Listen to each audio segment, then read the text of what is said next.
mean, I don't mind like putting characters into slightly different roles but completely changing their personalities. Yeah, they're not even Scooby-Doo in the gang. They're Yeah. I know they're just they don't. normal people doing normal things. Oh We wanted to do no. College Degrassi, but we knew that would never sell. They don't even go looking for ghosts and criminals. That's rubbish. Yeah. Now there was a live action Scooby-Doo thing that came out like last year, or like Oh the yeah? first season of it came out last year. That was actually really good. Oh, good Ah. to hear. Good to hear. So let me Uh see. Netflix didn't continue it. It was good. Probably, yeah. no, it wasn't Netflix. It was completely crowdfunded. Oh, okay. It was good. Yeah, it was good. And it was Oh, good, really. and it was good. Yeah. No. I'm not. No, it was good. I want to watch it if it's good. Yeah, Scooby-Doo live action TV. Because if it's crowdfunded, it needs more viewers. Yes, this is true. It's called Mystery Incorporated. Oh, I heard about that. I Hmm. heard about it. There was actually a lot of chat about that for a very brief period. I didn't realize that was crowdfunded. Mm-hmm. Yeah, it was crowdfunded on Indiegogo. And it was I like never what actually watched it. it was That's neat. it was how many episodes? I think it was only one episode actually. We probably won't dwell on this because I know your feelings on the matter, but reviews are in for The Last of Us, and it looks like it's going to be an absolute monstrous hit for HBO. Oh man, that's Oh, good. I mean, cool. I like The Last of Us. I like The Last of Us. I just sometimes when The Last of Us as a IP gets brought up, No, feelings get involved. I have no problem with The Last of Us. I had the problem with The Last of Us Part 2. And its writer and director. And its writer and its director and everything that everything that had to deal with The Last of Us Part 2 outside of Laura Bailey and Ashley Johnson. Well, I'm really glad the series is good because I really like the actors and actresses. Yeah, Pedro Pascal. Same. Pedro Pascal's so good. Yeah. I was chatting with my aunt, I believe, and she was like, Pedro Pascal does a really good, like, normal American accent. It's so weird. I'm like, wait, hold on. He's from, like, Chicago.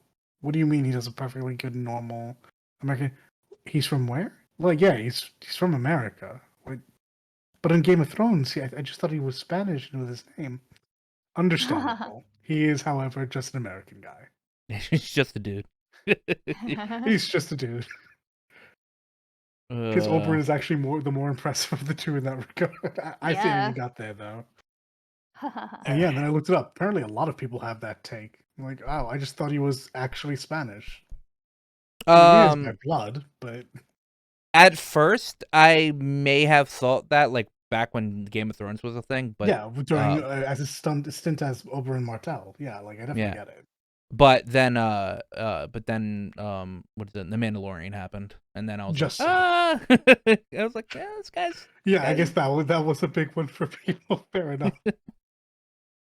So, are we ready to do this? Yes. Yes.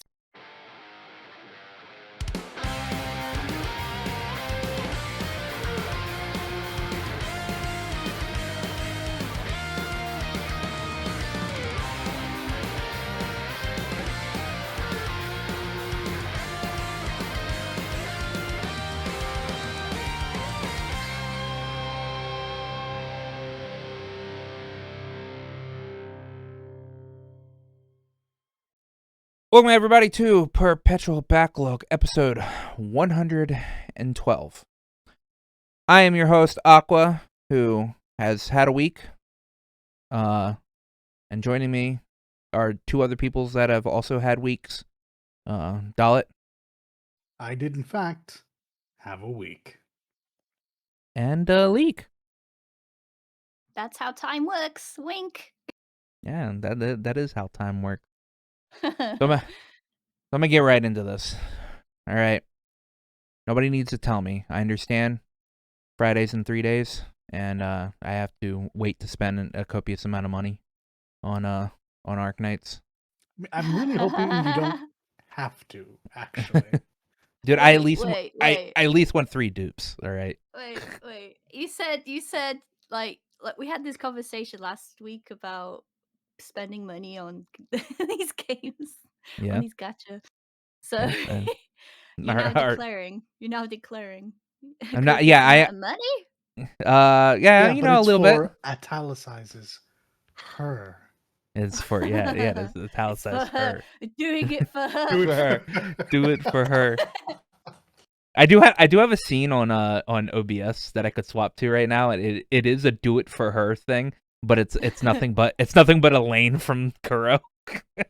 I mean, look, thankfully for your wallet and a lot of other people's wallet, because it's a niche community, that Trails does not have a gotcha. Well, It does. referee excluded. It does have a gotcha. It does? Like, Yeah, a it's called real it's called gotcha? it's called a Katsuki no Kiseki. Well, never mind. I'll just shut my mouth then, won't I? And there's also one coming out for the Northern War. Oh my god. Yeah. Aqua was like, "You fool! Of course there is." No, I'm My not. bad. I don't know what I was expecting. I'm Truly, not. this was a I'm not gonna given. touch it. I'm not gonna touch it. I mean, I might Really? touch. I might touch Northern War. But I'm not gonna like. I have a problem with like sticking with mobile games. Right? Yeah. I don't normally stick with them. Arknights is an oddity. This gameplay, not exactly the end all be all gameplay of video games. I mean, what are you gonna do? It's tower defense. But the story That's what I'm saying. That's what I've is, been saying. but the story's pretty good. All right. Literally the only the thing that got me into playing Arknights was Gavial the Invincible's theme song. All right, and their OST's been banger. I just did that past Gavial event, and I think it was the 8th map or like the 8th mission or whatever has really good music, and I was like, holy shit, this is so good. Monster Siren does not fuck around. Like all the music that goes into Arknights is amazing. They do very little of the more traditional J-pop and like real quick pump it out butt rock. Mm-hmm. And it's always really high quality. Like the J rock you'll find in this is like a properly put together song from an actual established artist. And you may not know who they are, but these are all like established people, and that's Yeah. why everything just sounds so good all of the time. Mm-hmm. I'm so yes. This I'm not gonna say addiction because it's not addiction. I may be logging into Arknights every day, but I'm not sitting here playing it for like hours and hours on end. No, it's not that kind of game. Anyone who No. tells you it is wrong. Even the music isn't that compelling. Yeah, Nothing no. against Sheena. But yeah, no, like mobile games. I don't know how people do it. I can't imagine like actually no lifing a mobile title. Like Yeah, me either. that's asking a whole lot for a game that only barely, in my estimation, scrapes the the category. Mm-hmm. So, but yeah, once a day, maybe twice on a refresh, yeah, and you're good to go. Yeah, like I log in enough to get some weeklies done, get all my dailies done. I'm like halfway through the story. I haven't touched the story in like a while. I'm still in chapter 5 of the story. But I've like this past week, I've literally just been trying to build up stuff so when Gavial does come out, I could just like throw everything at her. And like she's like pretty much the reason I even started playing Arknights. So, I mean, big old lizard lady with a tail and a chainsaw axe. So that's all it needs. Can save us all. She's going to save us all. Yes, she is. She is the savior. Yeah, I'm waiting on that. So that's that. I obviously I've been playing Arc Knights this past week. I have been doing my White Knight Chronicles streams. You Every gonna couple of platinum days. it? God no! Oh my God, no, no, no. I was like looking. I was like, okay, you know what? I'm gonna search and see if maybe some crazy ass motherfuckers uh decided to do some private server business. All right. No. No, there was no private servers for Arc Knights. White Knight Chronicles. So, unfortunately, that's the thing. But while I was looking that up, I did run into somebody who in 2018, which is 3 years after the servers went down, did platinum the game. And I like looked at both platinum trophies for White Knight Chronicles and White Knight Chronicles 2, and I sat there and was like, this guy had literally no life, because the EU version of the game is the harder version of the game, right? The Japanese version of the game had like nice little bells and whistles and like quality of life stuff in it, and you were able to get like guild ranks or whatever faster and all that stuff. The EU version, no. Like the one that I have, no. You literally would be playing that all year straight just to get the platinum for that. So what I'm hearing is this guy loved the game more than you do. Yes. I mean, I enjoy the game. It is a bad game. All right. There's a reason why level 5 took the servers down.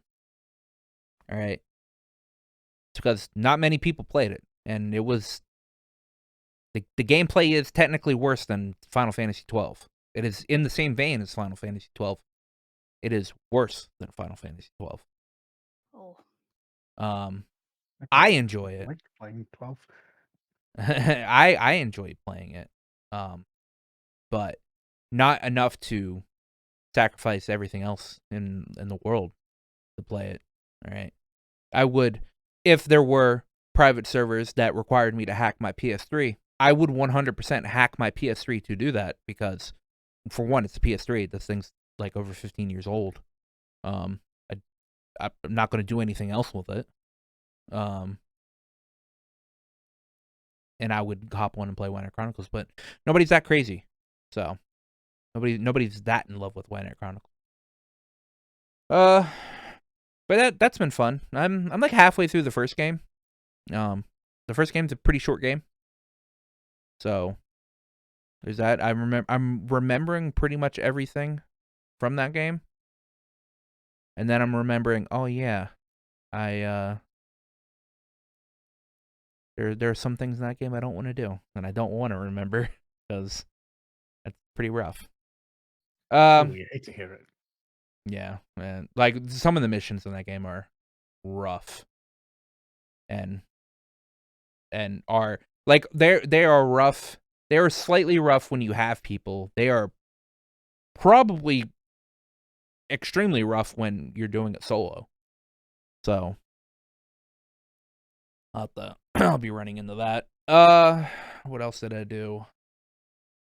Oh yeah, I started Kojima's weird journey of being a FedEx simulator and Yeah, I wanna start carrying that soon as well. and carrying around a fetus. Yeah, Amongst a Norman bunch of other Reedus and his stuff. fetus. Yeah, Norman Reedus and his Reedus and the Funky fetus. little fetus, yeah. Oh Yeah. my. That game. I've gotten up to the point that I've gotten up to the initial time that I started playing, Oh, I. Death Stranding, which was back when Death Stranding first came out. Um, that game. I'm playing it a lot better than I played last time. I can say that. Last time I got caught by some BTs. This time I did not get caught by some BTs. I Nice. understand. Hey, I understand. progress. I understand how to play this game. And I'm also like min-maxing, like picking up fucking uh the random shit on the ground so I can carry it to a post box to send it off to people. I'm what they call a very good porter. Mm. I totally Helping forgot. the mm? Yeah, I was just say I totally forgot how much of an asshole Norman Reedus was in the beginning of that game. I mean, Oh. to be fair, he really doesn't want to be doing what he's essentially being forced into. Yeah, which is traveling from the eastern side of the United States to the western side of the United States. You know, Yeah, casual as you do. Yeah. very long trek.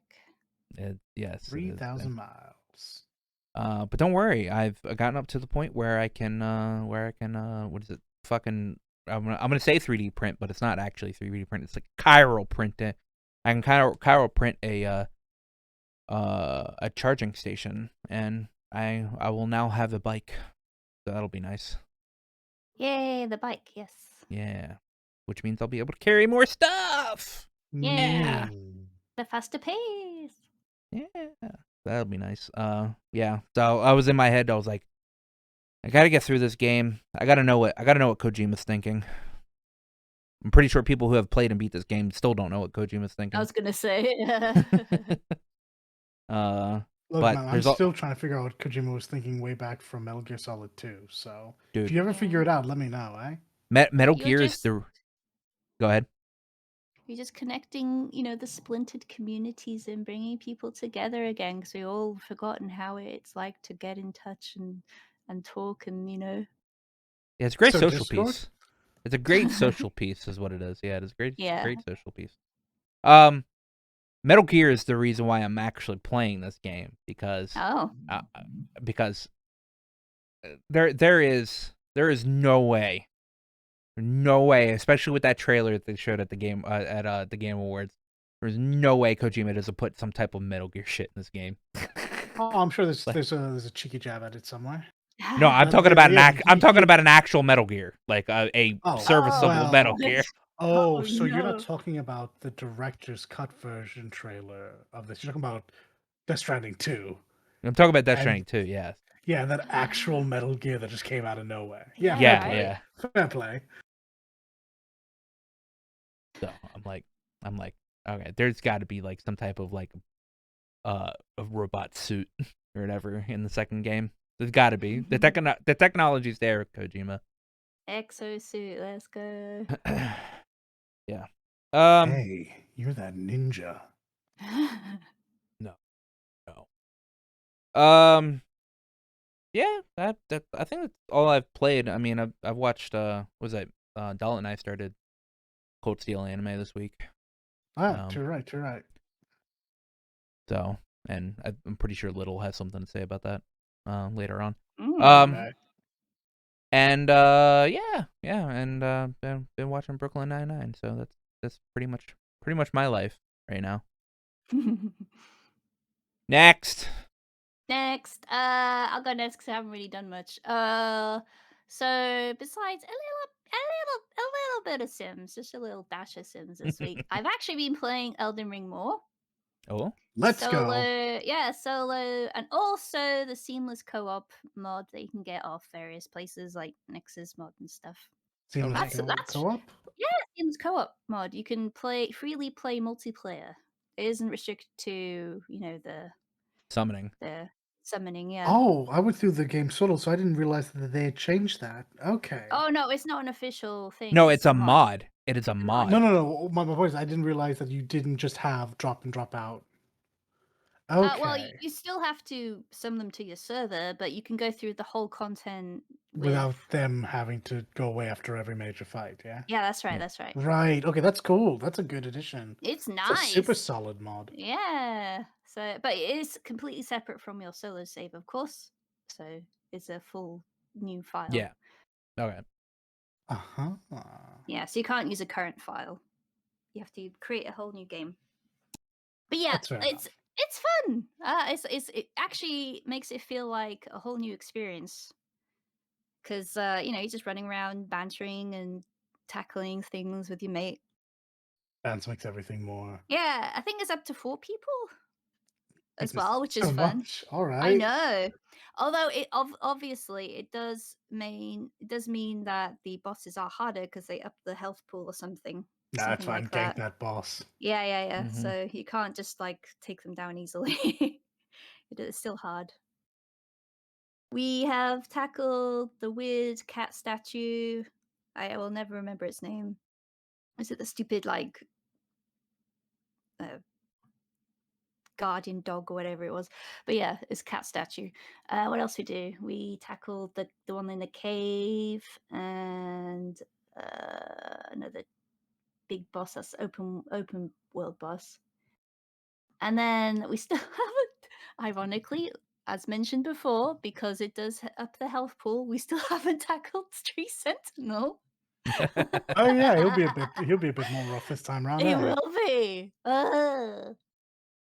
So I went not rogue, what's it called? It's like rogue.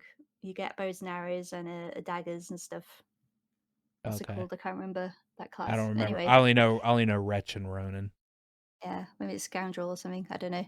Anyway, yeah, I'm them or thief maybe. I don't know. Yeah, She's gonna that's backstab actually you. that's actually fun. I enjoyed that a lot. I enjoyed that one a lot. It's more you're dexterous and you can run around. I don't I mind love to hear using the it. arrows. I know some people complain about it, but I don't mind them. And I can make I got into the crafting too, so I've made some explosives First thing she to makes wing at black fire people. bombs. Let's go. Yeah, yeah, that's a lot of fun. Like I said, it does make the game feel different. So if you want to play Elden Ring again, I do suggest that if you got mates to play with. Well, I mean, there's 3 mates here, so Oh yeah, yeah, yeah, yeah, yeah. We need to find time where we're actual free though. That's the stipulation. yeah. Truth. Very true. My it's God. a miracle that Tuesday evenings work. Yeah, I know. All right. Is that it? Oh no, it's not really a game. It's more like I don't know, Tell something us that anyway. helps keep the vibe. It's more like do you know Chill Corner on Steam? It's essentially like a background thingy run. It's an idle thingy run, and it sort of like plays really nice lo-fi music, Nice. No, I'm and you already can in. decorate your room. But I'm no joke. It actually helps me work. It sets a time, so I set my time for how long I want to work, and it's got it running in the background. And if I want a little mental break, I can feed the cat that's in the room, or Let's mess go. about with the furniture, and then go back to And on top working. of everything, it's free. And it's free. Yeah, Chill Corner's very nice. I may or may not be downloading it right now. Yeah, like I said, the timer helps because I can keep track of time, which is something that have a hard time of doing. I have no sense of time at all. So, I feel like you're just preaching to the choir at this point. oh my god, yeah, really. It's like how long have I been awake? Oh shit, it's that time, that kind of thing. So I Time set is it to but a like an hour. concept anyway. No, if you forget to eat and sleep, that's not a good. It's not a good thing. Or be late to stuff. That too. Yeah, yeah. So that's what I've been doing this week. Hmm. Well, that sounds fun. I'm very happy that you've now introduced me to Chill Corner. I will be giving that a whirl. Yeah, yeah, yeah. For me, I did a bit of Ark Knights, and I don't know if I mentioned this last time. I might have, because I've not actually made any more progress. But I'm after the time skip in Crisis Core. Mhm. But again, I haven't had much time. So there's been that and Ark Knights, and D and Co grabbed me today to play an hour of Overwatch. I am starting to have some very salty feelings about that. Oh. But you know, I'm actually going to hold my salt until next season because I think that's going to be very telling on whether or not this business model can continue as is. Yeah. But yeah, there's actually not too much to complain about. I've been busy, but it's mostly been work from home, and I've been on the grind for gains.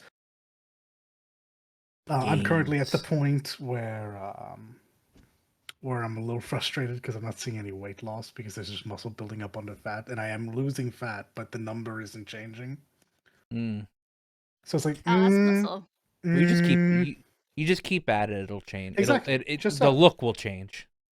Yeah, That's what it's just the matters. measurements really you should take note of. Exactly. And honestly, I've kind of put myself in a weird position anyway because I'm 100% building usable muscle, which does not lead to a lean physique. Mm-mm. So I'm gonna You need just to got change a couple things around. nah, man. You're just gonna be stocky. Well, yeah, but that's what I'm trying to get away from. I do actually just want to lean up just a little bit. Mm. Um, but back on topic, in terms of games, I haven't done too much. I wanted to get through a bunch of work for this week, and of course, naturally, I just got signed up for two things this week again, so that's going to be another 20 hours between the two of them. But I am as always looking forward to playing more Crisis Core. My puppy's grown up. He got a big Well, sword no. now. Yeah, big old. And he's sitting I there just also fighting am 12 I alien things to get in the fucking proficiency. maybe it's been a while. Was that whole Buster Sword thing a thing before? It wasn't, Yeah, surely. yeah, it was. It was? Yeah, I have no memory of this. me either. And Jill going, "This is from No. my mummy and No, daddy." no, no, no. After you get the Buster Sword, you get the more you use it, the more proficient you get with it, and when Yeah, you for get whatever when you reason, Oh. I have no memory of that in the previous one. And probably it's because been a few years, but there's not much time between the time skip and the end anyway. So I mean, it's well. To be fair, also with the way we play, we build Zach up to be an absolute monster. Do the time skip, finish the missions, and just rush through the rest of the game. So yeah. fair play to that. I genuinely one tapped Genesis, and I was like, "Oh no, I'm too strong." Same. I also one tap Genesis. I was like, "Oh, I really thought he was gonna do something. He just fell over." Oh I no. t- I two tapped fucking Sephiroth. Oh, it's gonna happen. It's gonna be brutal when I get there. Uh, Because I'm at a point where if I was good, I could beat Minerva, but I do need to boost my vitality because I'll just die. Or no, not my uh, vitality, my spirit, because I will just well, die to her. here's what you do. All right, you just drop it down to normal. Beat the game, drop it down to normal. I guess that's an option just for the trophy. Yeah, Eh? you don't get a trophy for beating it on hard. You don't get Hmm, anything for beating it on that's hard. You get almost tempting because that fight is gonna be kind of obnoxious. so No, the issue I had with Minerva because I did attempt her the other when I went to finish the game or after I finished the game. Um, even on normal, you have to make sure your health is above 80,000. Um, be- yeah. because her halfway point like fucking ability if you can't drop it down low enough, like the low enough percentage or whatever, it does like 76,000 That damage. is the reason why I need to up my spirit and I Yeah. want to have max health because that is the only move that will Mhm. out and out one tap me. Yeah, Everything because else I can survive through. I did that.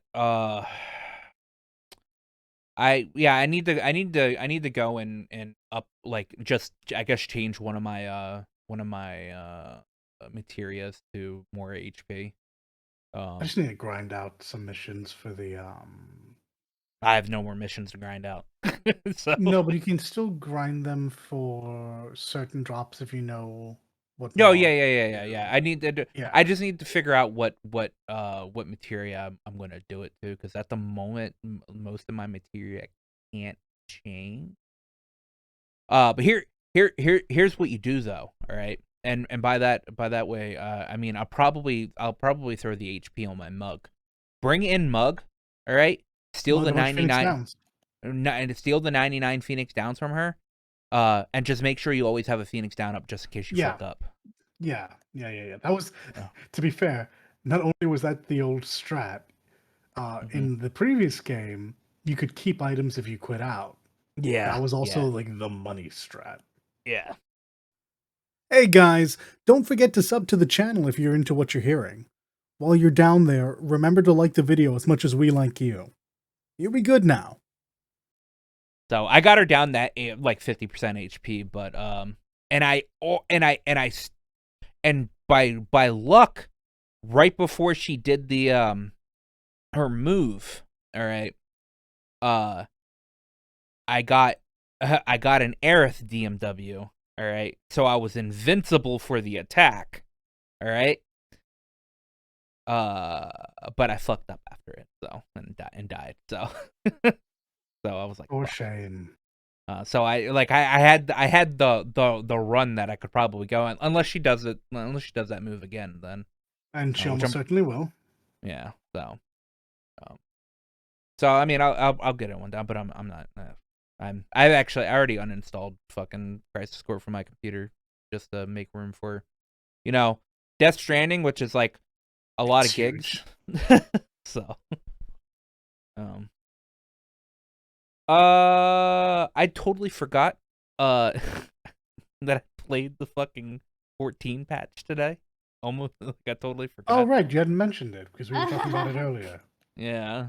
I haven't done the story. I haven't done the actual like story for it. I logged in when the patch came up to do the 24-man. Yeah, I you did. did. I did it once this morning, and then I did it once a few hours ago. And I got the drop I wanted from it, so I was like, okay, I don't have to do this Oh, again. we love to hear it. I don't have to do this again. Man, the waifus are strong in that raid. They are strong. All right, gonna put on my stupid boy brain hat for a moment. So, I know the chatter that was going into this patch was Nafika. Mm-hmm. Even I know this. I was sitting here giggling to myself because even through every depiction of her being very, very matronly and well endowed, Yeah. my only thought was, I can't wait for them to fuck with you and just give you another Scarhawk or a Mega Female or that model where they're really petite. They're gonna do it. They're gonna mess with them. They're gonna absolutely destroy all of these people. And then, of Nah. course, it comes out, and she is absolutely the goddess that everyone has been drawing for the last 3 or 4 months. Nah, it is. But yeah, that's fair. She That's fair. is definitely a very thick lady. Oh, but I was just sitting there giggling for like a month solid, going, "They're gonna do it. They're gonna use the same model again, and everyone's gonna be so mad." No, they used that model for Menfina.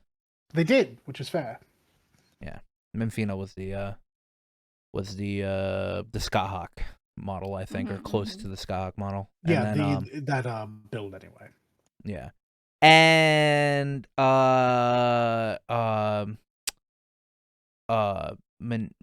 Minea, I forget what her name was. We had just said what her name fucking was. Nemea or Yeah, Nemea. Nemea. She looks so don't know cool. I don't know what model she was. She's like, honestly, she kind of was like a bigger version of the 2B model, I think, or at least her hair was. Yeah, she's really cool. Yeah, no, her design looks great. A bit Yeah. extra in places, but I mean, what are you gonna do? They're gods. Yeah. That being, actually, I can't say that because that's I'm a glad story they're tackling spoiler. these gods though, because they kind of like weren't really mentioned for a long time.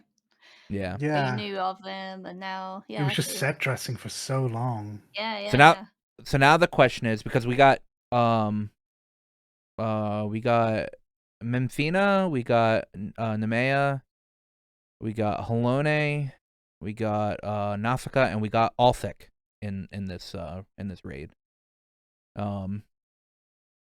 There's 3 left, but that's not how the raids work. There's usually at least four bosses in a raid.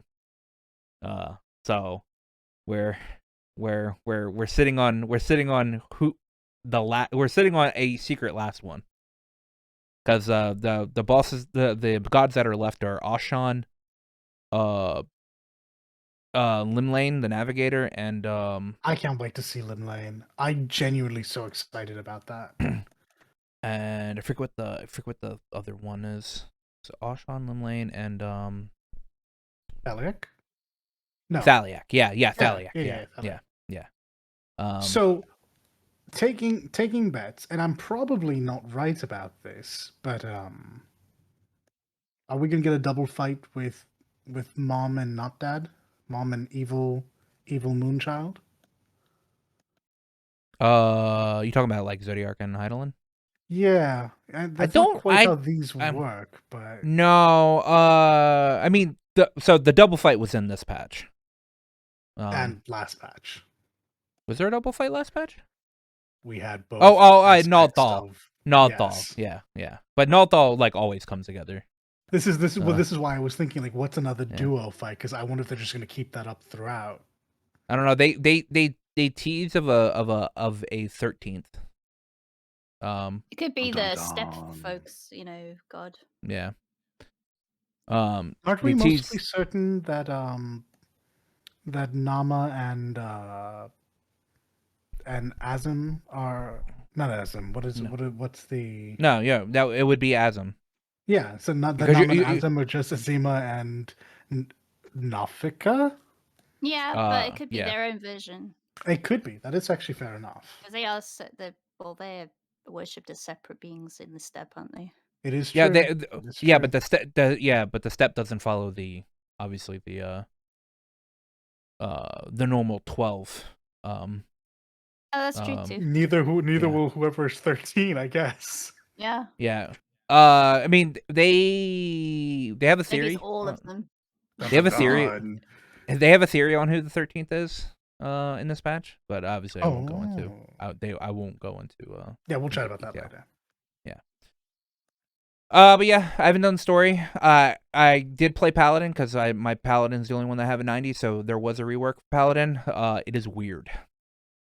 And that's honestly all I can really say. I understand how to do everything in the rework. It's still just weird.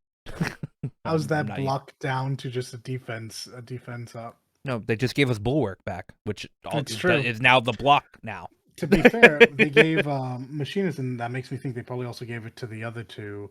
Yeah, they gave our old movie. I was like, what was the point of taking away all these moves? You're just going to slowly reintroduce them. Don't do that. No. Machinist and Paladin were the only ones that got old moves back. Okay, so it was just Machinist. Got it. Yeah. Machinist got Disassemble back, and then Paladin got Bulwark back. So Bulwark just does what Bulwark used to do, which was the block rate for 10 seconds, and now but they did remove the block thing off of Sheltron. Now Sheltron is just the defense up.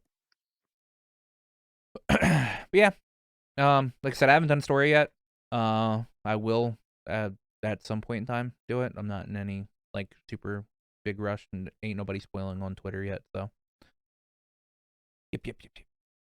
That being said, we do have something from our good friend Little Fujita. That is the wrong email.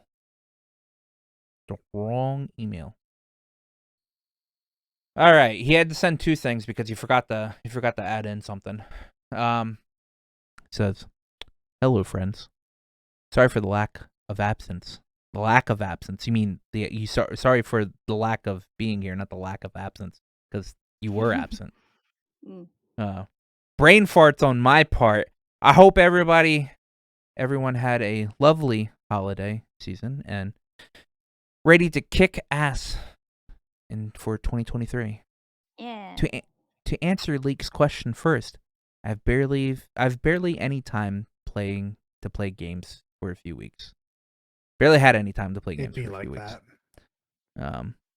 He's been very slow, still playing Star Ocean 6, which he messaged me going, maybe I'll just quit playing Star Ocean 6. I'm like, bro, you're like literally almost at the end. Finish it, bro. As for the question from him, What, if any, resolutions do you have for the new year? And also, where's my check for advertising? Also, let it be noted, I charge Super Bowl rates for my advertising. Oh, that's unfortunate for you, isn't it, Aqua? That is not me. That Not is me, because not cheap. actually, so that's not on me, right? Because he messaged me going, "Where's my check?" And I was like, "I didn't tell you to do it." And I was like, "Yeah." He was like, "Yeah, but Leak did." And I was like, "Well, then that's on Leak." So, might have to pay up Leak. Just kidding. All I'm No, saying is he's gonna have to go to no. Japan for it, I guess. True. I don't have it. I don't believe in resolutions. I believe if you're gonna do it, you're just gonna do it. You don't need the passing over of 2022, 2023 to get your butt in the gear. So I that's like me. having goals personally. Yeah. Like at least even if I don't fulfill them all, at least I thought about it. I So mean, I goals are guess one thing, but resolutions really aren't goals.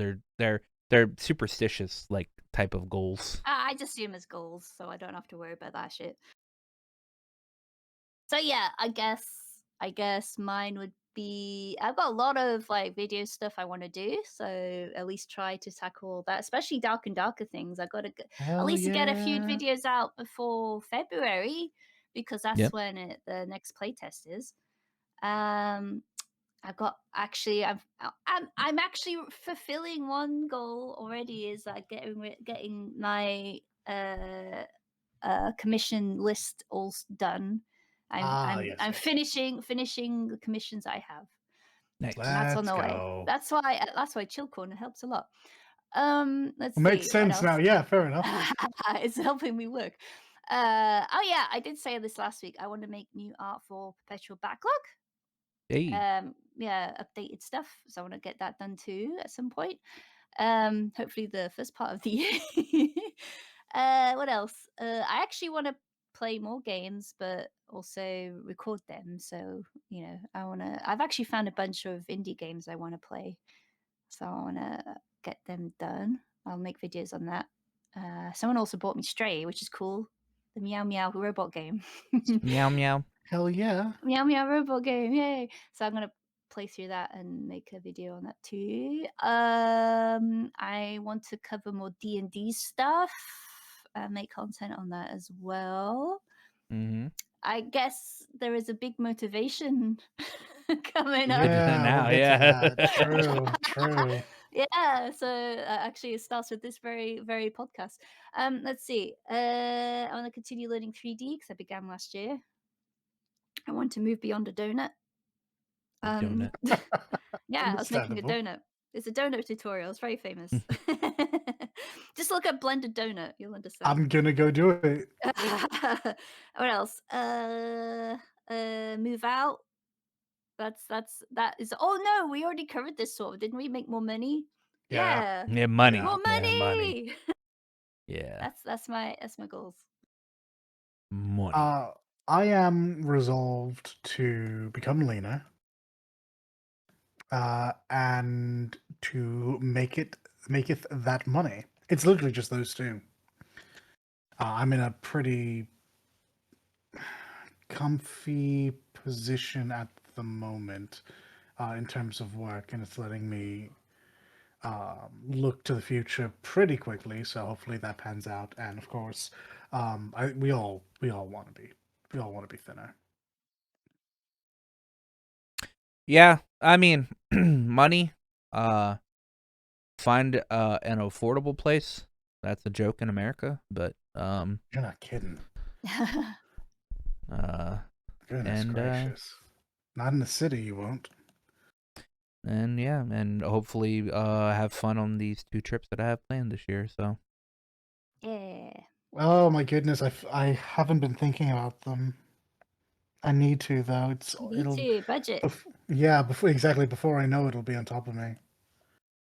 but my mom was telling me when she was telling me like you should just like save up and go to Japan one day, and I'm like that's the plan at some point in time. Day And she's like, well, trip, let's go. she's like, yeah, well, I guess I wouldn't want to go alone either. And I'm like, I have friends in Japan. Yeah. Wouldn't technically be alone. Also, I would actually kind of want to go alone because half my time would just be me walking around Tokyo. Like, yeah, this place is cool. Yeah, there's lots to then, do. then live in a manga cafe for a week. Okay, well.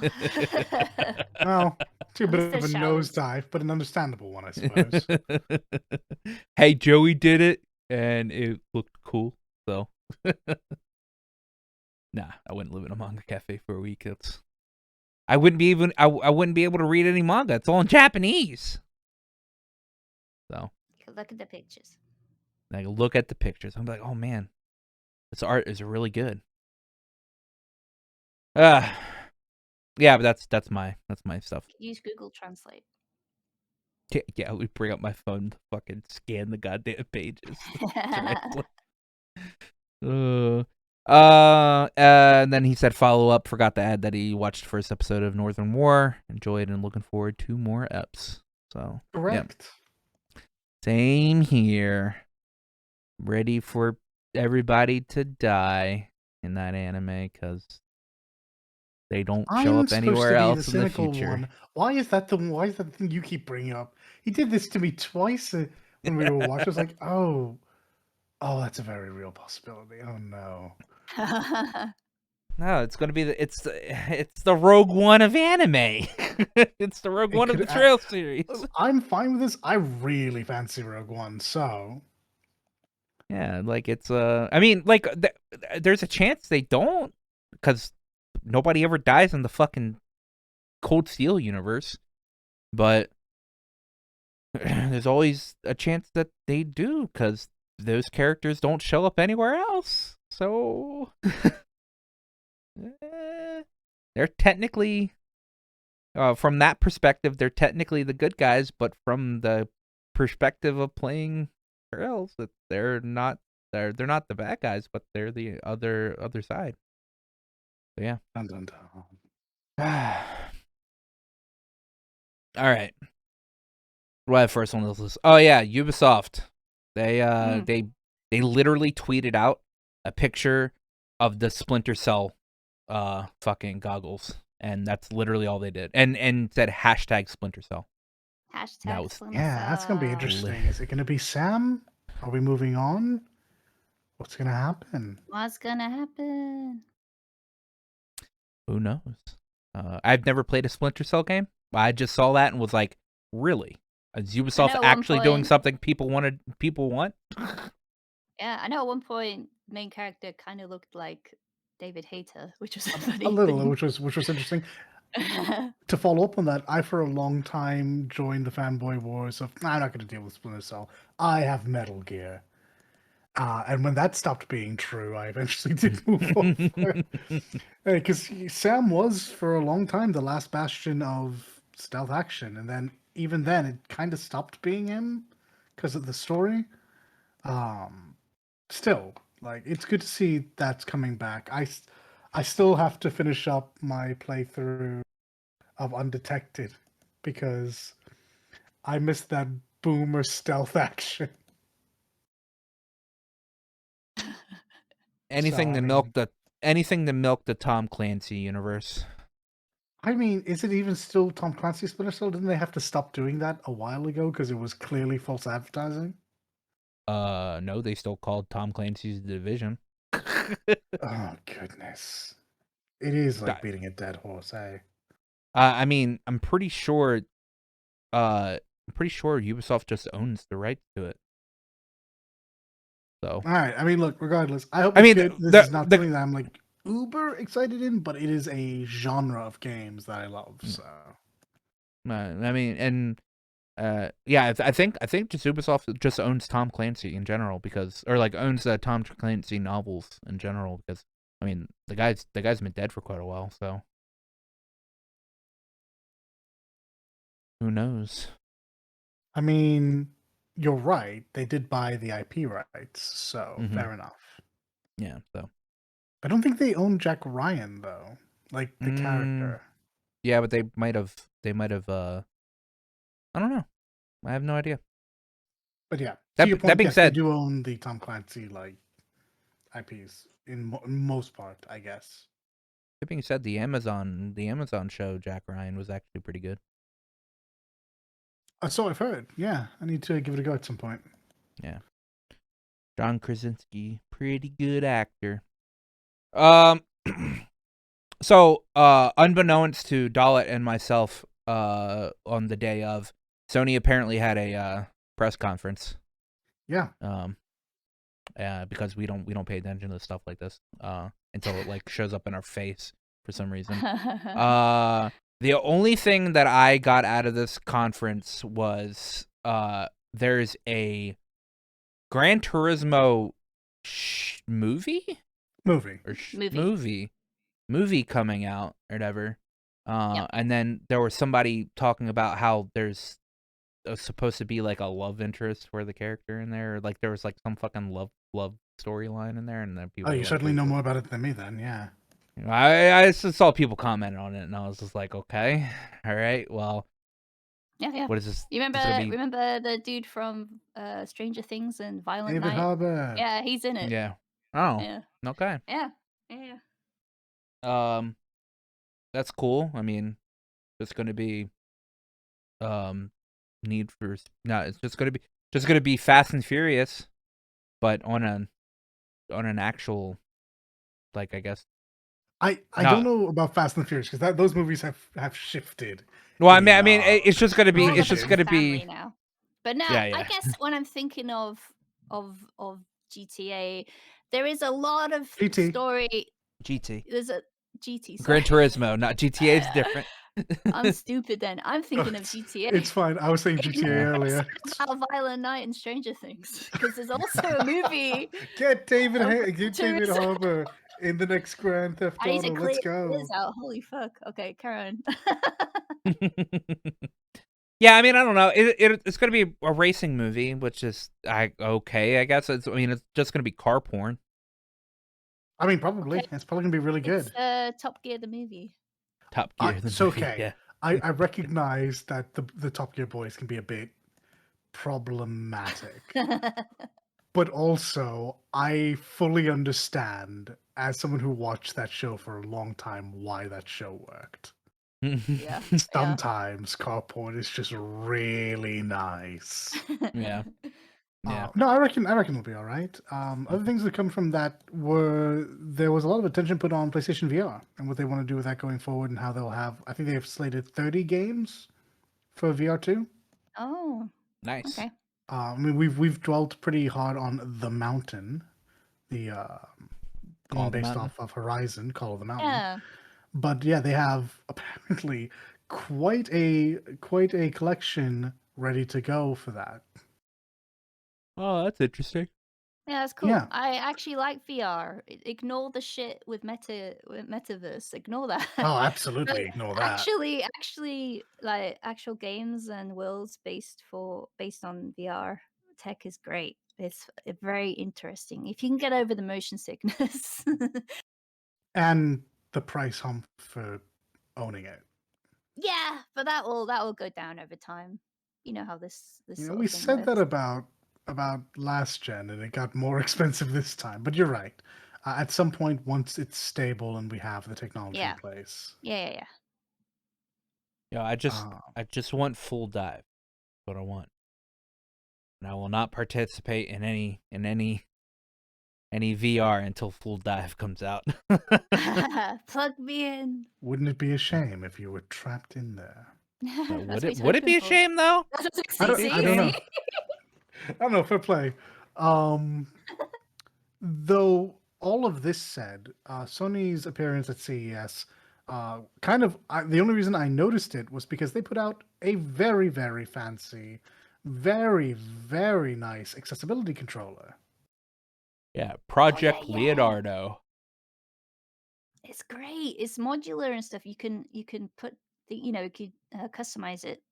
Yep. Which is fantastic. Yeah, no, it looks absolutely great for anyone who needs help in regards of using a controller.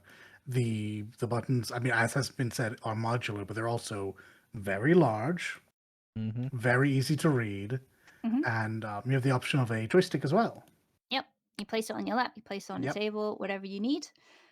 It's I've- actually really good for a first party to release a controller like this. Yes, because usually this comes down to third parties trying to get really funny with the firmware. But yeah, this is just it's a controller split in half, so you have two instead of one. And yeah, no, it looks brilliant. Yeah, I showed it to Code, and he was like, "How the fuck am I supposed to use it?" He goes, "Well, I suppose I could use my feet." You know someone's gonna do it, right? There's gonna be a Yeah. streamer out there who beats bloody Elden Ring using nothing but this controller and their feet. Well, I mean, Coded will use his, if he uses his controller, he will use his feet. He uses his Yeah, feet for yeah. a lot of other things when Yeah. playing as Sure, well. sure. Yeah. I have a friend as well, Shane. He has basically a type of muscle weakness over time. It gets weaker and weaker, right? Dystrophy? So yeah, that's right. So at this point, I'm not going to go into detail because it's his personal thing, Yeah. but Sure. yeah, he had a look at it too. He wasn't quite sure how it would like work with his particular thing, but I hope at least in the future this will just encourage more customability. You customize, be able to customize the controller for various different things too. Yeah, and the So upside to this, having yeah, one of the major players doing this as a first party is the amount of money that they'll be able to put into R&D, and then other companies that maybe weren't able to research as hard as them with all the money can piggyback off of their ideas and continue yeah, iterating until we finally get to something that can really bridge uh, a controller to what a controller is to what it could be for someone who needs it. yeah. So this is good. This is good thing. Oh, Yep. 100%. Oh yeah. Yep. It's easily the part that I honed in on most and was most interested in seeing. I'll be interested to see if they tackle that further in any future what's the PlayStation Direct? The State of play. the state of plays. See if we get updates on that or if we have to go looking for it. They also said that the PS5 has sold more than 30 million units, and they also say that PS5 shortage is no more. So I guess the So So that's really cool, but you understand what this means now, everyone. oh, Um this is now the official death knell of the PS4. I oh, would it's be I true. would be Yeah. very surprised if going forward from this year, if we see any further development for new titles on the Yeah. PS4 from non-indie companies. Yeah. I also have a question too, because they did raise the price in America for PS5, right? no, At a they few didn't. Because places, No, but yeah, yeah. no. specifically not America. America. Yeah, Oh, specifically not not America. America. Sorry. Yeah. Okay. Sorry, I got it backwards. But yeah, will they adjust the price again since it's no longer in, you know, uh, great need because they all have the units? Viciously shakes the 8 ball, the magic 8 ball. Comes up. Don't hold your breath. No, they Oh, won't set it back in other places where they had increased it because yeah. they probably increased it in those places because of just because of probably currency changes. I'm so sorry, Yeah. Mexico and Australia. I'm so sorry. I Yeah. had to ask. I had to ask. Because it's like 15,000 pesos in like $800 Australian. Yeah. I think Well, it's like $700 Canadian. That might be a bit high, but Yeah. it's rough if you're not in America and you're not in Japan. mm-hmm. Or I suppose Um. it's probably fine in the UK as well. Actually, it's at the moment. It probably wouldn't be it probably wouldn't be very good in Japan because just about how the yen's been Oh, the in yen Japan at the itself. moment. That is a fair Yeah, that's the a yen fair cop. itself. Well, Hadn't Yen considered itself that. Yeah, the price taking a may huge be ride. fair, but the fact of the matter is the yeah. yen's a bit Yeah. rougher to come by. Fair Yeah. enough. Yep. Yeah. Enjoying the video? Remember to like and sub. Helps out the channel a bunch, and we're grateful for everyone we get. I'm assuming the metric that they're going by when it comes to saying that there's no more shortage is that they're able to make more than what they were selling now. So the rate of PlayStation 5s being sold has decreased enough to where they can say there's not a shortage anymore. Yeah, and the adoption rate will no doubt shoot up. And I just, oh boy, Sony's really making its money this generation. $70 Oh, games, a $600 console. It's gonna be real rough to not pick and choose and be less flippant than we were in previous gens. $500 console. 500 in America. Yeah, and then buy a second controller. Yeah, well, yeah, but I mean, I had a PS5 controller before I even had a PS5, so. They're crazy expensive. They're very nice, don't get me Oh, wrong, but they're hey, crazy expensive. I learned the other like last week. DualSense works on PS3. This was fucking bizarre to me because my PS4 controller is kind of fucked, yeah. So I Mhm. can't do anything on my PS4 because all I have are two PS5 controllers. Mhm. But to know that I can't plug one of these into my PS4 and get it to work, but I can plug it into my PS3 is a You bit what? bizarre. That's weird. Why? Why is this? How has this happened? So wait, when you plug in your DualSense into your PS4, you can't move around with them? Like it like doesn't like If I I plug my I PS5 controller into my PS4, nothing happens. oh, wow. Okay, that is weird. Cuz it works perfectly on PS3. uh I haven't had my PS4 hooked up in a while. I thought the DualSense could work on the PS4. I mean, like just the same way as like the way the PS5 works is that No, the like only way you can get a PS5 controller to work on a PS4 is to get a third-party Bluetooth adapter, so that it's oh not read as a PS5 controller, but as a Bluetooth controller. oh that is weird. That is very awkward. Um, yeah, because like I mean, it works in the way that like I can move around in anything or whatever. But if I want to exit the game or whatever, I have to turn my PS3 off and then turn it back on to like go to do something else because obviously the Mhm. PlayStation button doesn't work on Yeah. the PS3. But yeah, no, I plug in my my DualSense and I can move around and everything. I can. Maybe I'll try again. Maybe there's been a system update or a something that has allowed for this, but I did try when my PS4 controller died, and its USB port is kind of crap, and I don't have a soldering iron, so I can't replace it. Mhm. So, I mean, Yeah, I thought I wasn't I'll going to have to be give it able to another go. play. I thought I wasn't going to be able to play White Knight Chronicles or whatever because I hooked my PS4 controller up to my PS3, which, if I recall correctly, worked. All right, but now it doesn't. All right, and I was like, oh shit, and I was like, is there?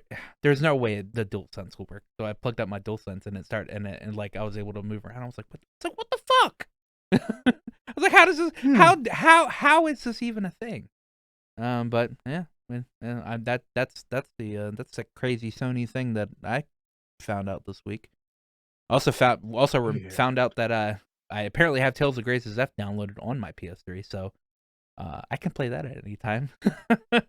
Enjoy Tales of Graces F. I hear it has fantastic gameplay, and Yeah, that's all I hear. I hopped into one of the trials or whatever the other day, and like one got my ass handed to me because I don't remember how to play, but then remembered how to play a little bit and it was doing a little bit better, and I was like, okay, I know what to do. I have to replay the story to actually get back to it, but yeah, um, that's our Sony corner. Now we go to the YouTube corner, where apparently there is a lawsuit against Google. What is it? It's Gonzalez versus Google, right? Correct. Um, where they're being sued over specifically the algorithm for YouTube, and stating whether if Google and YouTube should be liable for the way that the algorithm works in promoting videos on YouTube. And by that they mean like the really harsh stuff that you can somehow find on YouTube, like maybe some stuff that might be promoting terrorism, some stuff that might be like showing ultra violence on YouTube. Yeah. That Yeah. somehow gets through. And the algorithm can somewhat the lawsuit is explaining that that the use of this algorithm could possibly be used as a type of promotion for the said content. Just so. And if YouTube and Google should be liable for that. So Captain Sparkles has a video up talking, explaining it in a lot more detail than what I could explain it. Yeah, and I should imagine, even the way he was explaining his situation, that there are plenty of other legal YouTubers that have probably also covered this in great detail. Yeah. So that'll be interesting because if Google loses this lawsuit, then we say goodbye to that algorithm, because it'll continuously cost them money, because then more people would be able to continuously just throw lawsuits at Google for it. So Yeah, and there'll be repercussions as well at other sites, I'd imagine too, because if it sets a precedence really. yeah, So yeah, Yeah, we're being very focused on YouTube, but it should be pointed out again. This is Gonzalez versus Google. yeah, Any and all Google recommender systems is what they're calling them, are covered by this. So even yeah. just the adverts you see at the top of the Google results page. Mm-hmm. Like, yeah, this is Indeed. far-reaching. This is incredibly far-reaching. Yeah. And also at the beginning of the year, YouTube shadow updated its site to where they implemented a stricter profanity filter for oh my videos. god, yeah. Is it 15 Um, seconds or Goodness something, right? gracious. 15 seconds and includes stuff like saying damn and shit. Um, If you say fuck in the first 15 seconds, goodbye to whatever it was. yeah, I'm the yeah. monetization. No, They no restrict most monetization. countries. Yeah, so oh god, you have to really like have a countdown or something Hmm. before you say Yeah. It should be noted that this goes beyond just language. I mean, obviously, they would prefer that you didn't at all, and let me tell you, that is in fact their preference, because if you get too sweary, they will dock your video anyway, regardless of how long you waited to be that way. Hmm. But this also goes towards violence and graphical content in general. I know Moist Critical did he has a comic, Godslap, and it's a bit violent. It's a bit violent. There's a bit of gore in it, and apparently he had like a short 10 to 15 second segment where he was promoting it because it's his label, and that got him dinged. So Yeah. if anything could be potentially terms of servicey about what you do, you're probably going to get cracked down harder now than you have in the past. yeah. Whew. Yeah, so no cursing for like the first 30 seconds of any video.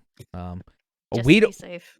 it doesn't matter for us cuz we can't even monetize our videos anyway. But later on down the line, that'll be a thing because it does work retroactively too. So Yeah, it sure does. any video that you had that included a swear word in the beginning, like the first 30 seconds, will also have been hit. So it doesn't matter how many years ago it was. If it was a very popular video and you're still technically getting getting like some extra money from that video years down the line, you're not, because it's going to be demonetized. Uh, YouTube just slowly trying to kill itself more and more. more and So more. It does seem that more. way. They're driving away a lot of people. I mean, the bigger names are going to stick around, but even they aren't relying on YouTube anymore. No. They're so packed with other sponsors that they can just continue using YouTube as a place to put their videos and not, as a means of lifestyle. So it's going to be interesting. It's going to be real interesting. That's why, like, it's so weird because YouTube's trying to like kill itself, and all Twitch is also trying to kill itself. So people are jumping from Twitch to YouTube, but then there are people jumping from YouTube to Twitch. So it's just like this weird cannibalistic fucking circle that's going on here. This is what Yeah. happens when you only have like 1 to 3 real options. Yeah. Yep. Well, this episode's actually we're actually only talking about really company stuff this Yeah. episode. This next section is going to be about our lovely owners of stuff like Magic and D&D, Wizards of the Yeah. Coast. Wizards of the Wizards of the Coast. Coast. And technically They've been Hasbro. and Hasbro, yeah. But Yeah, these Hasbro, yeah. God, Wizards has been getting into trouble like on and off the last 5 to 10 years, eh? This one's pretty Yeah. bad though. This one. I mean, not just D&D, but also Magic too recently. Just so. Just Yeah. so. Yeah. Okay. I think Dollar summed it up. Basically, it's about Wizards of the Coast doing something that will essentially then make money off of other people's work for third party creators and stuff. That's just a very, very simple summary of why people are pissed at them at the moment. And Mhm. I will break it down to you. I've got like the old, like we're going to talk about the open gaming license and She's the done the fan reading. content policy. I've done so much reading. So I'm going to break that down first and then go into a little bit of history, then recent events, and then I'll talk about what people are pissed about. Just to break it down for you. So Thank you, Miss Wibble. holy heck. Ugh, my brain, seriously. So I've been activated. This is Now very near and dear introducing to my gaming heart. history with Leak Wibble. Holy shit. So yeah, I want to talk about the original open gaming license and fan content policy and stuff like that. So first, currently, the OGL is the 1.0A version, which just to summarize it, because I'm not going to read it all, is uh, basically it defines the use for licensed and product identity. That being like very specific titles that Wizard of the Coast own for Dungeons and Dragons and that kind of thing. But currently it's all royalty free to use and Mhm. does not separately define non-commercial and commercial or restricts the media that you can work in when creating third-party products or content for it. Basically, I'm gonna because I need to go into this later. Scrolling. Product identity is defined of like very specific things like beyond the player's handbook, Dungeon Master's handbook, and stuff like that. It's Monster Manual, the D20 system, the Wizard of the Coast D20, and then things like Forgotten Realms, Faerun, and stuff like that.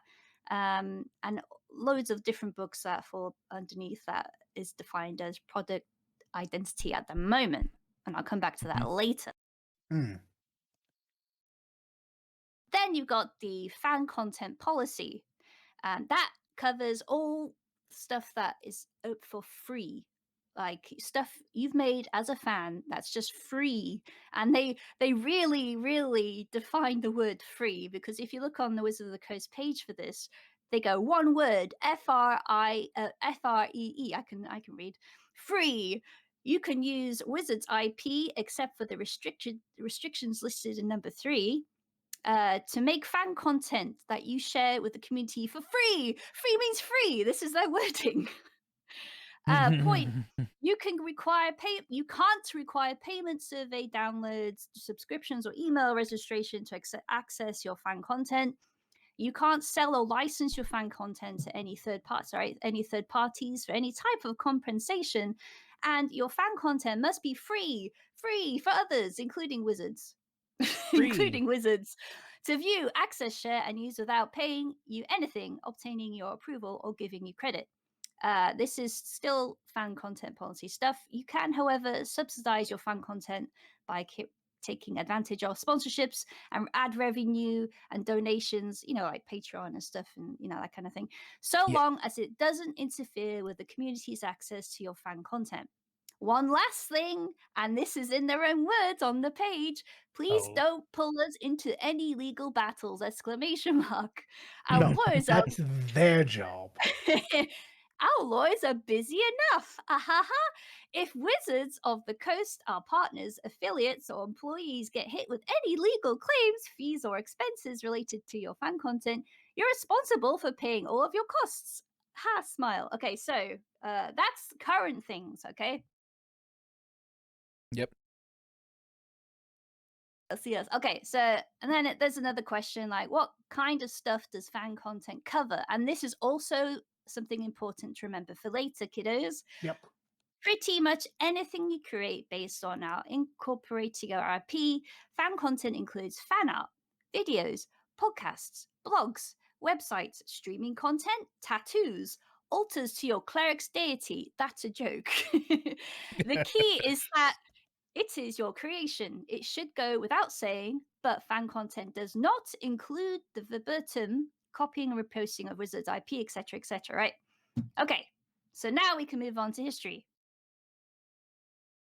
It's a very brief history. I'm going to just use Pathfinder as an example because everyone knows Pathfinder. Yep. Yeah.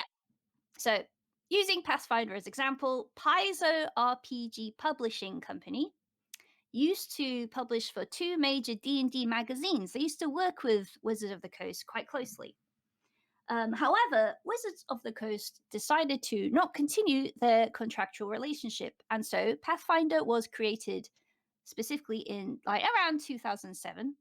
Initially, Pathfinder was considered as an off-brand supplement based off 3.5e, and Pathfinder really began because of 4.4e basically. Because there was at the time they stopped it for some reason. There was a more restrictive publishing license that essentially created what they call the 4e exodus among the community. So like Pathfinder, it splintered off, became its very own thing, and not just Pathfinder, but other like third parties as well. And Yep. that happened already. You'd think, okay, the fan base is now splintered up, and there are more people buying other things, not just D&D. You would think Wizard of the Coast would learn from this, Well, we shall see. We've been Recent down this events. road before. Yeah. It seems like it, right? So, Yeah. Yeah. recent events. I don't know how many remember this, but in the summer of last year, it was around June, July, I think. I can't remember exactly when, but Wizard of the Coast put out a survey, and this survey was about player activity. Okay. Mhm. They specifically asked questions about third party content that you use and homebrew, how much you use homebrew for your games, and that kind of thing, and how much you use D&D Beyond and so forth. Okay. I don't know about anyone else, but personally, I mostly use homebrew for 5e. I mostly use homebrew and third party content for 5e. Not, 5e is fine as its own thing, but Mhm. it's very simplified, and you know there's I found that other people's ideas laid on top of 5e was very fun and It's a Mhm. ve- preferred. Yeah. it's an um, exceptional building block. Yeah. yeah, Yeah. that's right. Very People malleable. use exactly. That was a good thing about 5e. It was very malleable. You could build on top of it and make your own thing from it, and that's what a lot of people did. So that personally, that's what I did too. So yeah, that survey went out last year around summertime. Then in early December last year, Wizards of the Coast CEO Cynthia Williams and Hasbro CEO Chris Cox briefly discussed the future of D&D, with Williams saying, and this is a quote, Mhm. "D&D has never been more popular, and we have really great fans and engagement." Williams then began and goes on to say, but the brand is really under-monetized. Wee woo, red flags. Yeah. Yeah, Wee no woo, wee woo, joke. indeed. Red Oh, flags immediately, right? And this kind of coincides with Magic of the Gathering at this point, I would say, because they put out like anniversary stuff for it at the end of the year in 2022, which pissed off a lot of people, to put it lightly. Uh, there was a lot of really rare cards that they put out. Unfortunately, they were collectors only, and you couldn't use them.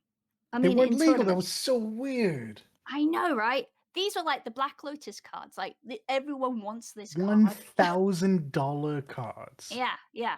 And they were just for show, and you couldn't really sell them. They weren't really worth anything, so And you you could couldn't use them only in buy tournaments. them. Yeah. You can only So buy them through Wizards. You couldn't even buy them at a brick and mortar shop. They yeah, weren't allowed to be sold there. yeah. So they've already started doing this. So wee woo, okay. Um, Williams then says D&D Beyond will power the next phase of D&D, possibly alluding to 1D&D, which is a system edition that is currently planned to release in 2024. Mhm. We don't fully know what 1D&D will entail exactly, It's like but the one, yeah, like the the one one, government, the one, one thing you will use, okay, one fan world base. government, one world government here. Yeah. So remember the D&D Beyond shenanigans for later. That's another thing you should remember. Hmm. Then, late December onwards into the new year, there was a news dropped about the new OGL 1.1 license that Wizards of the Coast was going to replace the current OGL 1.0A everyone is currently operating on. Of course, without official statements from the company and leaks happening here and hither and everywhere, the content creator and third-party publishers in the community were thrown into a panic naturally. Many people have formed careers and livelihoods around D&D and 5e and stuff like that, and they were rightly concerned about how the new OGL would affect them. Okay? Hmm. So, understandable. Now, So Now, now we're all caught up. There has been positions and online pushback happening on social media. You've seen it all over the place with publishers hurriedly putting together their 5e based content and putting them on sale. That's happening a lot now as well. There are help groups and discussions being held, and most importantly, very much like the Pathfinder days, many third-party folks and content creators are talking about splitting from D&D entirely and to use the basically go to other OGLs, because there are other game systems that have open game licenses as well. yes. Yes, and they're pretty good too. I'm looking at Blades in the Dark at the moment. That seems fun. But anyway, yeah. So it's happening again. The 40 days. It's happening again. So now I want to. There was a unverified, and I must stress, unverified copy of the new OGL shared online by Roll for Combat. So I'm Mhm. going to read parts of it. I'm not going to read all of it because it's like 15 pages long. yeah. I read Yeah, I skimmed some of it. And I was like, yeah, no. I picked out the bits that people are concerned about, basically. So don't worry, I got you. But yeah, that's all I'm going to talk about. So the standard stuff, similar to the first open game license. Okay, so OGL is now split into two. Unlike before, it wasn't really. It was you can use this stuff, don't touch this stuff, otherwise you're good to go, right? But now Mhm. it's specifically split into two. There is non-commercial and commercial licenses. Uh, there is license work that the third party can use, which is the SRD and the 5.1 basic gaming mechanics. Curated, it says here, curated selection of classes, monsters, spells, and items. Very specific things you can use. And then there's the unlicensed work that the third party cannot use. This is D&D content that has been or later will be produced as official. That is uh, uh, present where am I going? I've copied that bit. Basically, things that were used to be referred to as product identity, which Mhm. is now considered unlicensed content. And this is not, and all that is not covered. So you cannot use other things we specifically outline. And then there's a huge list. There's a huge list of stuff that they want. But it's like old stuff and new stuff that will be made that is considered Yeah. unlicensed. Yeah. I won't name them all. It's too much. Yeah. Big list. Really. So we'll go over non-commercial. So non-commercial. Remember D&D Beyond? Well, it's back. Non-commercial works must register created content and make a D&D Beyond account. What? You must register what you create. Okay. Yeah. You must also provide a copy of work to Wizards of the Coast. No income can be made from licensed work, which is that bit is understandable because it's non-commercial. You can't use unlicensed elements. That is covered in what I said before. This covers non-commercial covers publications and electric file formats. So you can make non-commercial work only in published books and stuff, and also PDFs, right? But you are no longer allowed to make non-commercial works for videos, apps, virtual tabletops, VTT computer games, novels, graphic novels, music, songs, etc. That is a separate agreement now, and it's covered by fan content policy. So we've had before Roll20 and stuff, right? There's a marketplace, for example, that people sell their stuff on, not covered anymore. That is now commercial. All right. There is like other things like virtual tabletops and stuff. People use them so much, right? No longer covered if they are not free. So you think, right? I'll get back to that too, kiddos. All right. But moving on to for further non-commercial stuff, this is what people are worried about specifically. Yes.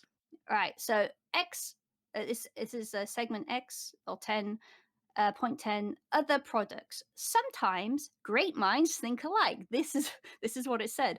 Sometimes great minds think alike. Wee woo, wee woo. We can't and won't cancel products out of fear that they'd be seen as similar to licensed works. Therefore, A, you agree that nothing prohibits us from developing, distributing, selling, or promoting something that is substantially similar to a licensed work. B, you own the new and original work you create. You agree to give us a non-exclusive, perpetual, irrevocable, worldwide, sub-licensable, royalty-free license to use that content for any purpose. And C, for clarity, nothing contained in this section impacts your agreement with our licensed content. Unlicensed content and anything else you are not otherwise expressively authorized to use under the terms of this agreement or any other agreement remains our sole property. So that's what people are pissed about. They can take their stuff and use it.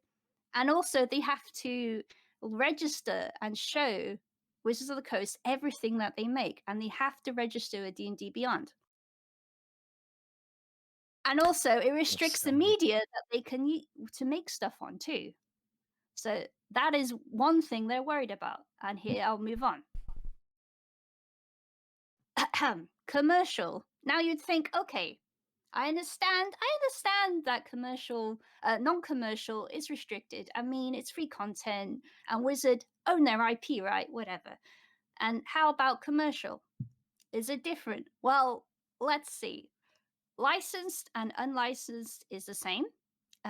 You can use licensed work, and there are unlicensed work that you cannot use. It's exactly the same as before in the non-commercial section.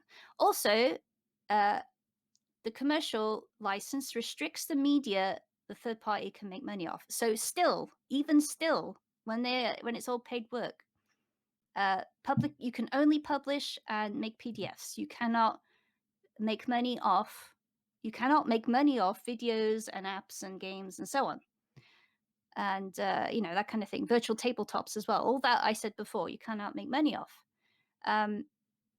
you have to also once again register register your works, and it goes on. There's even more extensive registration for this too, which I'll go on for later. But you also have to register and register with D&D Beyond. You have to have a specific creator content badge on your publication, and there's graphic guides for that too. You must report your annual gross income, and Okay. you Like, this must is ridiculous. yeah, you must report your annual gross income. The documentation cannot be wrong. If you are late, you will have to pay. I think like uh, extra, basically. it's Yeah. yeah, over a certain amount, you'll have to pay royalties. But that is more understandable. It's like over, is it 750,000? You start paying royalties. Yeah. Yeah.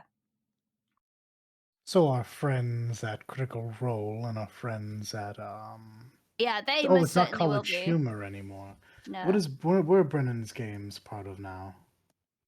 That's fuck. I know the name. Because they talk about that. Like Dimension 20.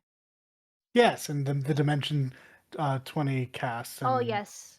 yes, Yeah, yeah, because yeah. All there's that. what, 4 or So, 5 DMs running 3 or 4 games simultaneously at any given but time. here's Yeah, the there's thing. so many. Here's the thing with them though. Are their stuff considered commercial or non-commercial because you don't have to pay for that. Like they're not hiding it behind a paywall. Dimension 20s, they got their own Yeah, I was about to streaming say, I'm pretty sure platform, right? they are. Yeah. They What got their own Critical streaming Role isn't platform. though. No. I No, mean, that's like true. you have to subscribe to see their VODs. That's the Yeah, only thing. but And Also, then it doesn't matter they because they're making a also, bunch of money based off of all of this, and I can't imagine Wizards doesn't want them yeah, that and anime money. they got their own setting that they published as Now, well. Like the Critical whole, Role is going to be a bit unique because Matt seems to work very closely yeah, oh they yeah. might have their um, own with contracts. Wizards. Yeah, So, this but this this is is the mindset to get in. yeah, this is the whole like if another thing that I didn't mention is that um this is the basic licensing for non-commercial and commercial. If you want another relationship or contract, you have to do it separately. So they would have had a separate contract, right? Hmm. So yeah. So yeah, I was talking about yeah, if you're late with payment of these royalties, you'll be charged interest and that kind of thing.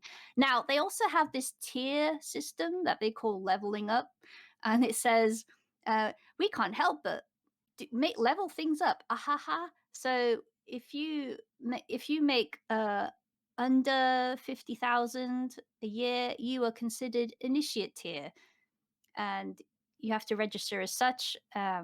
If you make over 50,000, you are considered intermediate tier, and you have to register as such. If you make over 750,000, you are expert tier, and we may approach you for special contract deals. Ah, there we have it. Mm, Yeah. And then now you would think the whole like basically would they still use people's stuff products and whatnot for advertisement stuff? And yes, that part is exactly the same as on commercial. They are basically saying we have free reign to take ideas, or they won't say take ideas, but if our ideas are surprisingly similar to yours, it's just coincidence. yeah. Oh, you've made something very interesting here. Well, Yeah. coincidentally, we made something also very interesting that is something like yours. But it's actually our product now, so fuck you. It's already happened with someone's DM screen. There was like Talons and Claw. There's a little company that makes DM screens, and they Mhm. made a very specific. It looks like a wooden like barrel casket type of design, and it's hinged and stuff, and it's very made in this very specific way. And then like a D&D community celebrity, I'll say, was gifted from Wizard of the Coast a very similar design that wasn't from Talons and Claw. Hmm. I feel Very curious that. how is it? I mean, I don't understand how like DM screens can be under the purview of that. Well, it's a product for if it's I don't know, that's the thing. That's the thing. We because it's so the way it's Tabletop role playing isn't written. just D&D, though. I That's the other But know. it thing. was for a long time is Yeah, it the was for a issue. long time.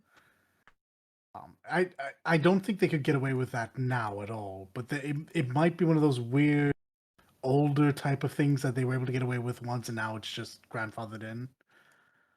Not that they should, because it is in fact just cardboard and paper, or very very nice wood, depending on how much you're willing to spend. That folds up into in between 2 to 5 segments. But yeah, I don't know.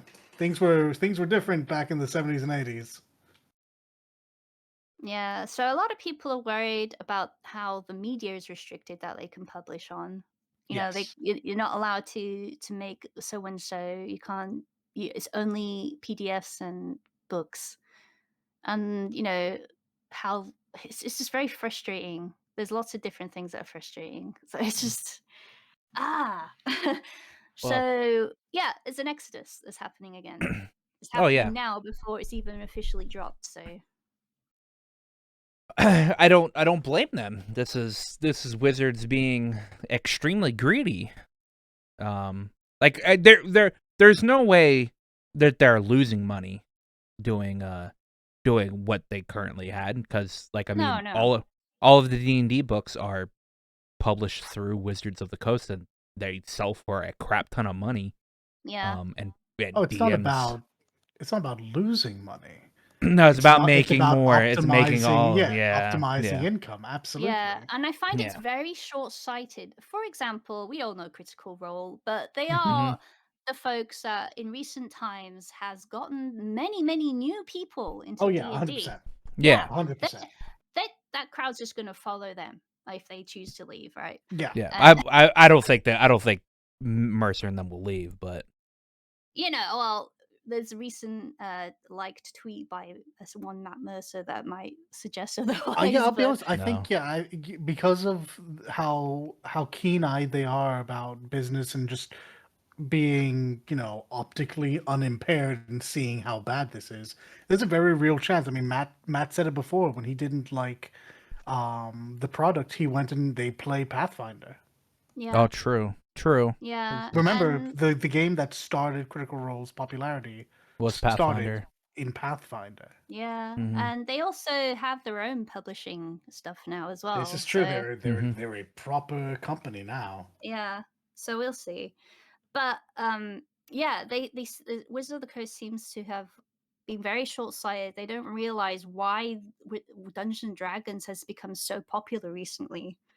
It's because of the third party and because of homebrew and because of so and so. Yes, ease of access, modulability, and prevalence from other non-wizards organizations Yeah, have all been paramount and in its rejuvenation, because while Wizards of the Coast didn't go anywhere for 20 years, it was kind of meandering as a company, kept aloft by very, very dedicated fans of a very Yeah, niche gaming community.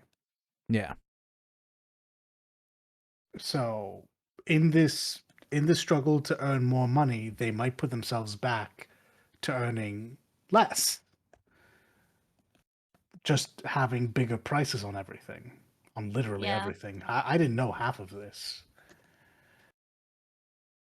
And the same way with Magic too. Like, yes, there are people who pay a lot for cards, but they Gracious. use them in tournaments. Don't get It's me wrong, they protect the hell out of them, but yeah, they do use them. they do. It's for tournament play. The concept that you're selling $1,000 set that is just to look pretty is weird. And I know there are other things that get away with that, But these are cards. Yeah. People want to be able to play them. Like the fact that you've made cards and have just decided, yeah, but we won't make them play legal is weird. Now that people just they when they buy them they gotta frame them, and that's the only thing that they're gonna do with Well, that's what cards. they'll do. Is they'll take their piece of plastic and cardboard, put it inside a sleeve of plastic, put that inside a case of plastic or Yeah. resin, and Yeah. just have it on a shelf because they can't do anything with it. Yeah, no, it's just $1,000 paperweight. Yeah, It's but that's pretty the much. thing. The price will drop because it's just that. It's just the paperweight. They all the like the, a reason why people pay so much for cards is because you can use them in tournaments, and if they can't be used, I mean, yeah, the price of the card itself may very well not be that great in the future. What Yeah, they I think it's a invest in very it, it's an real investment possibility. basically. Each card that they pay for is an investment. It is indeed. Now, Wizard of the Coast is being extremely greedy, and they'll learn when people stop using D&D as the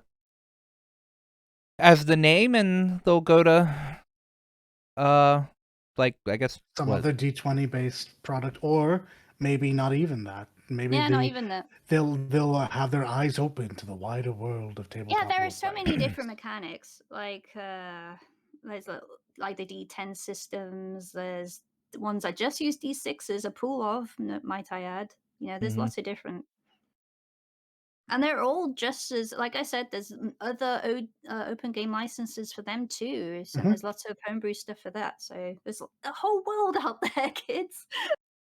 Well, it's a It good really just thing. sounds like this is Wizards empowering their competition. It's Yeah, it's a good thing. Our friends over at Critical Role have are made up of like 6 entrepreneurs, and they'll just probably make their own system. I look at this point. I wouldn't be surprised if Matt and Marisha came out and just said, "Yeah, we're working on our own system," Yeah, I know. I literally wouldn't be and then surprised. fucking have Liam and Sam come back in the quote retweets with blackjacks and hookers. Yeah. yeah. Uh, yeah. Yeah, no, that every time I see Wizard of the Coast trending, I'm just like, oh god, what do they do now? And yeah, this is on top of all the other issues they've had in house, right? So, Yeah, yeah. hey guys, don't forget to sub to the channel if you're into what you're hearing. While you're down there, remember to like the video as much as we like you. You'll be good now. Yeah. When somebody says the words where it's not being monetized enough, that is the immense red flags going up. They're Seriously. like, yep, time to abandon ship, people. Time to abandon ship, because when somebody says that, that means they're not looking out for the fans. They're looking out for their wallets. Yeah. Well, that sucks. But thank you, Leak, for Yeah, you're doing super well informed. Yeah, doing the lawyering for us for Oh that my one. god, 'Cause I'm you knew very well passionate over. about this. yeah, true. You are the DM of us, so um um yeah. Well, I'm gonna hit these next 2 bullet points really quickly before we go to end this show. The rumor bill spinning back up again. This time it's more about a Persona 3 remake coming out of Modern Atlas. Persona 3 would be so good. Modern Persona 3 would be pretty good. Normally I would take a lot of these rumors with a grain of salt. But I actually went in and looked under the big reset era thread, and there is a person that posts on reset era every so often talking about leaks, especially from Atlas, named Leak your puppy. Lolly Lulelo. Or Lolly Lu. Patriots. Yeah, it's Loli Lo La Lai Lo. Yeah. Lolly Lulilo. This person I know Well, I don't know, but I have seen them leak stuff from Atlas and be correct. So, it's still with a grain of salt, but just know that there is at least some bit of credibility behind this. I would love a Persona 3 remake. I really like Persona 3. I really hate most. I also really hate Persona 3. That's a fucking mood. Yeah. Because I don't really like playing the portable version because it leaves out the answers, and I don't like the Fest version because you don't get to control all your characters. So, there's just not a very good, there's not an extremely good version to play. But I have been seeing people like question why would they release P3P for modern stuff when they're just making a remake. It's called quick money, people. They could port something to a console and sell it for $30 and make a bunch of money off of it because one, people would want this on consoles that aren't just the PSP. And two, it's to offset expenses of maybe making a remake for said game. Very quick and easy to use. There's also a chance that they don't put in the female protagonist in the remake. So They fucking better. so there No, that like could literally, for you miss out on like I think two different so you miss paths. you miss out on uncanon storyline. So that's the issue there. The Maybe, story. but it's stuff that that gets brought up in other games. Yeah, and they're not all canon. Uh yeah, I mean, That even technic still, if you're talking about like the arena games, technically the arena games aren't canon. it's actually talking about Q, the Q games. so the Q games are canon, but uh when it comes to the female protagonist of Persona 3, anything that really has to do with her is still strictly not canon. Yeah, I have no idea why they're so dead set against this character. That is until they make a version of 3 that might change some things about the female protagonist side of the story. Look, at this point, I'm just arguing, Psycho. I'm just arguing on your behalf. I understand. Yeah, I know. No, I know. I got understand. you. I understand people love the female protagonist side, and I never went through it, but I know most of the changes. They would Mhm. if they were to make her side canon, they would have to change a lot of things, because people die on her route or people don't die on her route that die on the main I feel like it's just the the male. one. I feel like it's just the one, and it's not a big deal whether they survive or not. I mean, it is. It changes the story completely. But does it though? Yes, it Unless we're does. talking about two different characters. You're talking about Shinji. If Yeah, I don't Shinji, think that changes the story as much as you think it does. it changes it enough. Because you can't have a character die and have them not die on another route and have both of them be canon, because when you Well, no, make this is true. when you make My point subsequent my stuff. point in all of this is just have him live. You don't like nothing would actually have to change. Yeah. His death facilitates growth in some characters, but it doesn't fundamentally change the narrative. Yeah. Either way, they'd still have to change a lot. Yeah. And who knows, maybe they make it to where Shinji just doesn't die in general. But I mean, yeah. I'd be interested to see a Persona 3 remake. I know I have a couple of friends that are Agreed. super into Persona 3 that would also love to see a remake. So, yep. Our next point is due to some law changes in California, Riot, Blizzard, and Bungie are now forced to post their salaries on job adverts. Ah. Yes, good. Yep. Fantastic. No So, more of this lowballing people because Yep. you think you can. yeah. Now everyone knows what they're worth. Well, Yep. within reason. Yeah. Knows what everyone knows what they're offering, and Yeah, if it's what they think you think they're worth. Yeah, so. Well, it's nice because you're like, if you don't have a salary on the job description, you could be just offered such a shit wage. Mm-hmm. Yep. And a lot of early workers, which I don't think are going to be as impacted Mm-hmm.